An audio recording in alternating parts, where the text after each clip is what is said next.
Hello and welcome back to the final live stream here from Plymouth Pavilions. It's In Conversation with Live at the Devon Business Show 2023, brought to you by the Devon and Plymouth Chamber of Commerce. My name is Paul Philpott. I'm from Fresh Air Studios. I really just had a long day. He's had a long day. We can forgive him. It's been a very long day. I really could do with a glass of wine. I think that's about to come. We're over at the Moxie from 3:30 for exhibitors. Who do you think's going to pack all this stuff up? Oh, Martin, he volunteered. He'll be fine. Did he? Oh, yeah, you volunteered. Let me introduce you to our final guest of the day. We've got the Chief Executive of the Devon and Plymouth Chamber of Commerce, Mr. Stuart Elford. Hello. And I suppose we could say you're the Chamber's number 2. You can't say that. I've been called many things, Paul. You can call me that if you like. He's finally lost it, ladies and gentlemen. I'm taking over now while he recovers his composure. I'm part of the senior leadership team. Clare Baker. Number 2. Who is in Membership Experience Manager. That's me. So, Claire, tell us about your business. That's another joke. Sorry. Right, okay, let's bring it back to the script. So, Stuart. Script. There's a script. You didn't tell me about that. Right, so another show done. And pretty much dusted. I cannot believe how quickly it's gone. It's been absolutely amazing. There's been an incredible buzz in the room. I'm not just saying this to butter up because she's sat next to me, but because of all the work that's gone into it, I didn't have a single worry before it. And that's the first time that's happened, where I just walked into the room and thought, this is going to be great. In fact, last night, I sent a message to the team saying, because of all the work you've done, I just know tomorrow's going to be great. I just knew it was going to be brilliant, and it has been. So all credit to Claire especially. I know she'll say it's teamwork, and it is a teamwork. Kelly's done an immense amount of work. Kirsty, Will, Olivia, Charlotte, Helen, Nick. Kyra. Yeah, I always forget Kyra. They really have, as a team, all done an amazing job. But what a result. Before breakfast this morning, I had a card from someone who wanted to work with the Chamber on Net Zero. I mean, it was just one of those days where everybody was buzzing, everything was happening. So, wow, what a day. Claire, it takes a lot of planning behind the scenes for events like this. And events like this still have a really important place in the business calendar. Why so? I think people have really missed meeting in person, and I've had a number of people say to me today how lovely it is to be able to see so many people that they know and don't know in the same room at the same time. You can feel the buzz in the room, and somebody else also said, I've met people that I've only ever met online today, and I've met loads of them in one room. It's just been brilliant. I'll tell you what I've liked about today as well. It was a really diverse mix of people, diverse businesses, diverse people, younger people, the people I'd not met. Claire knows more people than I do because she's membership manager, but she's got more friends than you have, that's why. Well, that's true of most things. But no, in all seriousness, there were loads of businesses I've not met before, and I've really enjoyed meeting them, hearing about their business. I really hope it's been successful for them, and what I'm hearing is great. I'm hearing that people are actually doing the work, so great. And I think you did touch on just now, businesses of all sizes. That's a really good thing for an event like this, isn't it? It really is, and that's one of the reasons that we changed the timing as well from 10 till 3, because if you are running your own business and you're running the show on your own, having a full day is a really, really long day. As it is, it's quite intense, keeping up that energy level for the whole day. But if you're a sole trader, you can still come down and you've got 10 till 3. You can do that. You can smile for that long, and you can be stood next to or on a stand next to a global business that you may never have met in any other way.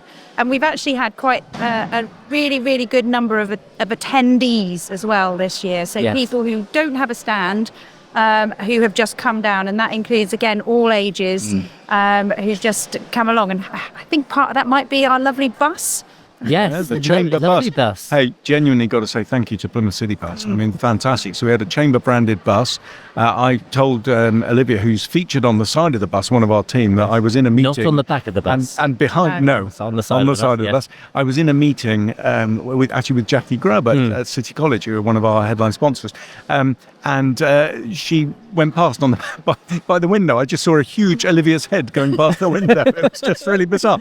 But it's been fantastic. Yeah. What a buzz. And when you touched on it just now, you've got people having conversations. One of the very reasons why people join a chamber is to make connections and discover new connections that they wouldn't otherwise have discovered, and also the opportunity to experience knowledge sharing as well. Has that happened within this environment? Okay, definitely, without a doubt. I mean, that's our strapline is connect, grow, succeed, and that's what we help businesses do. But yeah, I've made introductions. I've had people come up and say, "Can you introduce me to so and so?" It's just fantastic, and what an environment to do it in.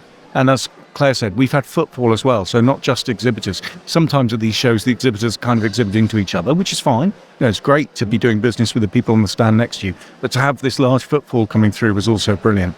A lot of hard work goes into actually for the exhibitors putting their stands together as well. I was talking to Westcotts, who are very kindly our podcast sponsor, and really, really engaged with everything that the chamber does. And they were telling us about the conversation they had behind the scenes about what they should wear as a team. And they kind of thought, right, we don't want to go to this particular event in the typical obvious suited booted kind of thing. We need to think about how we come across, how we represent our brand, what kind of brand persona we have. Those considerations are probably more important when you're having an event in person.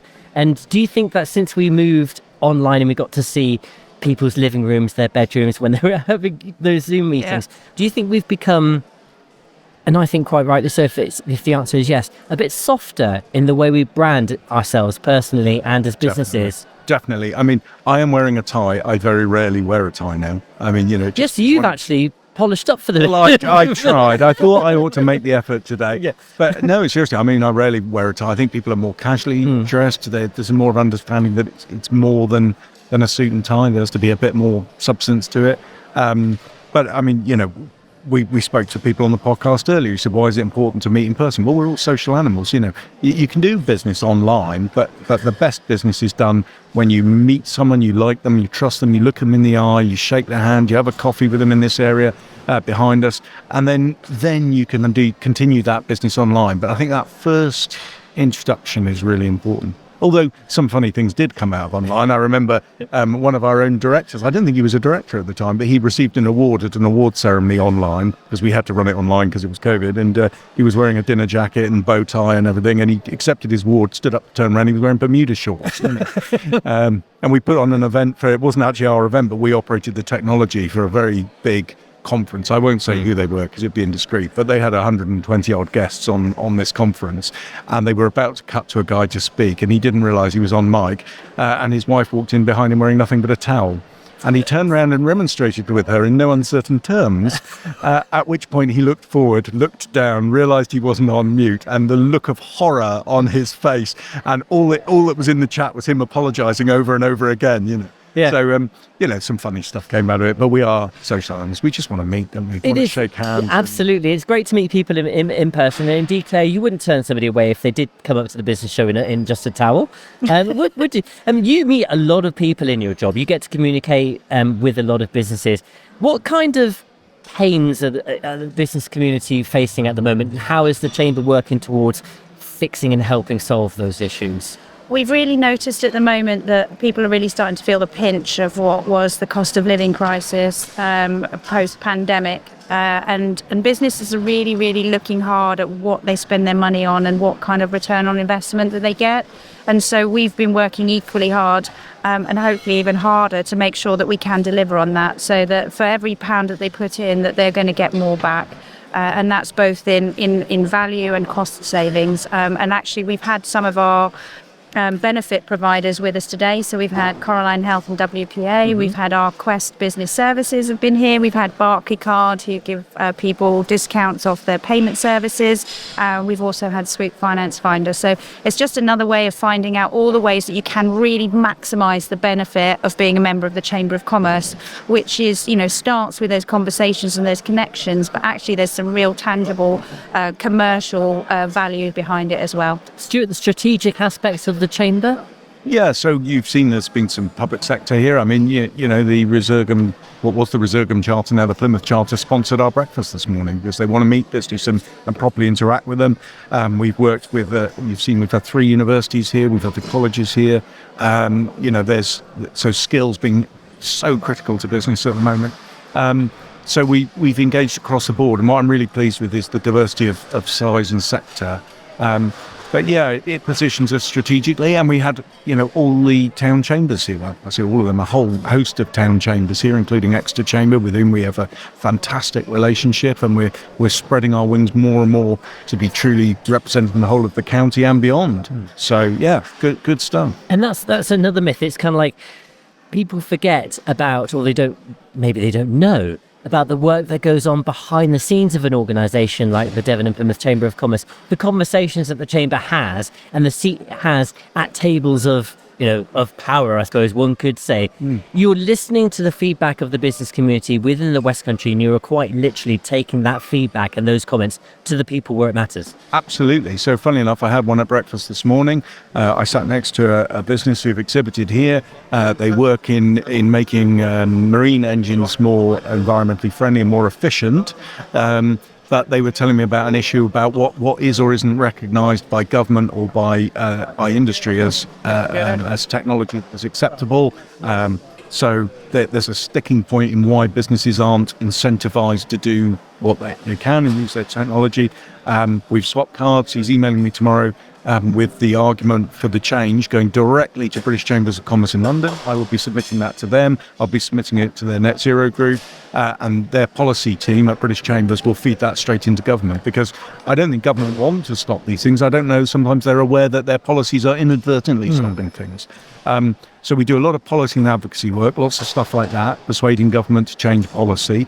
We do a lot of work locally and regionally representing business to make sure that the local authorities listen to the voice of business and think it's important. So, yeah. At the Bank of England here today as well, actually. I'm glad you remembered that. Yeah, and in fact, they did a podcast with Diversity Business Incubators. So we work with them to make sure that we're properly representing the community. So, yeah, there's lots of strategy that goes on behind. So, Claire, what's it like being part of the Chamber family in terms of a Chamber member? You speak to members, you get feedback all the time. What is it like, and why should people join? Well, most people join because they want more people to know what their business does, what services they provide, to make new connections. So at the very core, what we do is help businesses be visible and find their audience. But actually, I think it's good that you mentioned the word Chamber family, because we do feel very much like a family. People also want to feel part of something. They want people to genuinely understand them as a person as well as their business. And some of the most meaningful connections actually are, some of the more varied events. So, for example, we've done net swimming this time for the first time this year. So you talk about different ways of meeting people. We've been meeting people who've been in in wetsuits and swimming costumes, and actually you get to know people in a different way and more depth. So that's where some real brilliant connections have been made there too. So it's helping people raise their brand and making them feel part of something, because it's difficult being in business. It can feel lonely, it can feel isolating, and just knowing that there's a community around you of people. Somebody knows the answer. Somebody can be your next client. Somebody can be the next person who can help you. Somebody can unlock a problem, and somebody can spark an idea that could be your next great adventure. Stuart? Yeah, absolutely. Not Stuart's the idea. Yeah, I am one big Stuart's adventure to work with. Yeah. No, I think it's definitely about belonging, and we've had discussions about people who network, but also I'd say that peer support is really, really important. So, it's proven that if you've got a good peer network around you, you do better in business, and it's proven that if you are a member of the Devon Chamber of Commerce, you are 3.5 times more likely to survive and thrive in business than if you're not.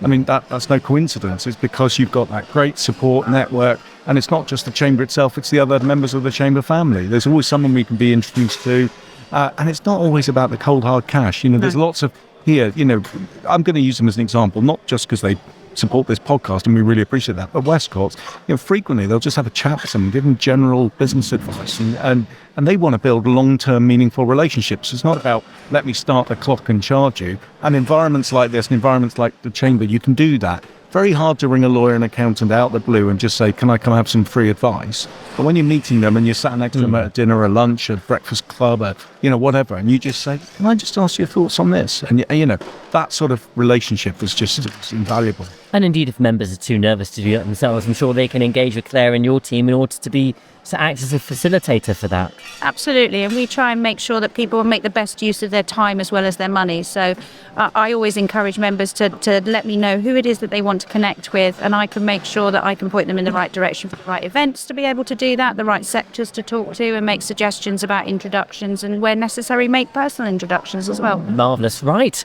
I think that just about does it. You did Nearly. very... Go on. One last mention. Go on. So, this has been 2023. What about 2024? Oh, yeah, actually, yes, there's two things that you've kind of discussed. Yeah. So, thing number one. Thing number one, let's do the business show. So, thing number one being the business show, we have found an amazing venue that isn't traditionally thought of as a sort of conference show venue. I say we, Claire is friend. And when she told me, I thought, okay, I sort of get it, but let me go and have a look. And we were absolutely blown away. Plymouth Life Centre has a sports hall that is 40% bigger than the hall here. It's got conference rooms, yoga studios, a studio we can do the podcast in. It's got loading bays, parking. It'll be on all the bus routes. It'll be easier access for everyone. The hall itself has 3 big separate entrances with loading outside. We've got Plymouth Argyle next door where we can host the breakfast. We could potentially have cars outside on the car park and get all the automotive industry involved. So really, really excited about that. So that's, remind me of the dates. October the 16th, 2024. Thank you, Claire. I'm glad you know. 16th of October 2024. And we're really, really excited to partner with Plymouth Active Leisure on that. Fantastic. So that's the big announcement. I was really excited to get out, and I've been dying to tell everyone because I'm really excited about it. We can make the whole of 2024, I think, is going to be, I say, loosely themed around people. So we've got people, planet, purpose as our key priorities, and that will, I think, stay the same. But on the people side, and the Life Centre, they'll open up all their facilities to people, health and well-being, rock climbing, bouldering, yoga, so it swimming. Literally is going to be come to the business show and make the day of it. Yeah, absolutely. It'll be bring your gym kit, bring your cosy. Yeah. And try not to get the things confused. Obviously, there's an order in which, well, who cares? Who cares? We're all very friendly. We're very friendly. Yeah. And also, coming up in 2024, you have another great initiative that you're launching. Yeah, which was helped by you. Thank you, Paul. I mean, we did a podcast at Fresh Air Studios. We had 3 charities on the podcast, and it wasn't scripted or designed this way, but they were talking to each other going, but we can help you with that. We should have worked with you on that. And look what we could have done together. And afterwards, they said to me, you need a chamber charity group. Well, in fact, when I was interviewed for the job, I remember saying we need something to represent the third sector. And it was just one of those things that's been harder and harder to do. But in early 2024, we'll be launching a chamber charity group for all our members. We've got, I think, about 29, 30 charity members, something like that. I think it's 33. Is it 33 now? Yeah. So, and they want to share best practice. They want to share their challenges. They want to collaborate. They realise that the bit they're in competition with is a little bit around the edges, and we just won't go there. But we'll do the bit in the middle. So I'm really excited about that, and that will be meaningful for them to work with each other, but also to engage more widely with the business community. That's going to be a really good example of the chamber in action. Yeah, I can see great things coming from that. I love it. Absolutely fantastic. Claire, is there anything you'd like to add before we sign off from today's event? A huge thank you to you and your team at Fresh Air. You've been amazing. Yeah. I don't know how you're still talking. Thank you to Mark, who's our engineer and Thank you, technician Mark. producer, and also to Martin Burgess Moon, who's our Thank you, producer. Martin. Martin's sat down. He's done He's 6,000 steps in one room. I bet. Yeah. Amazing. Yeah. Amazing. And thank you to everyone who's come. Thank you to our exhibitors. We really, really hope you've enjoyed it. It's super important to me and all of the chamber team that we give value wherever we do any business with anyone. And I hope that's happened today. If they're happy, I'm happy. And the team have been incredible. And as Stuart said, I am going to say it's a team effort. We've had a meeting every single week, 4 months, with everyone contributing, everyone reminding me what I've forgotten, and everyone making suggestions. And it's just been brilliant. It's been brilliant. I'm going to say also on behalf of the board, obviously VC of the board, I can talk on their behalf. I'm sure. Are you the number 2? I am the. He's a big member too, I have to tell you. I am. There's 2 number 2s. So I just want to say thank you very much for all the work that you put into, both of you, into everything that the Chamber does, especially events like this, but not just events like this, everything that the Chamber does in order to support its membership and support the wider business community across the region. It's really, really, really is excellent work. So thank you. Thank you. We love it. They do indeed. And that's it. We're all going to go home. Well, actually, via the nearest wine bar. I'm sure you're going to do the same, aren't you? Yeah. You have been watching In Conversation with live at the Devon Business Show from the Devon and Plymouth Chamber of Commerce. My name is Paul Philpott. Thank you to my team, as we've just said, at Fresh Air Studios for making this event possible. And see you next year. Wonderful.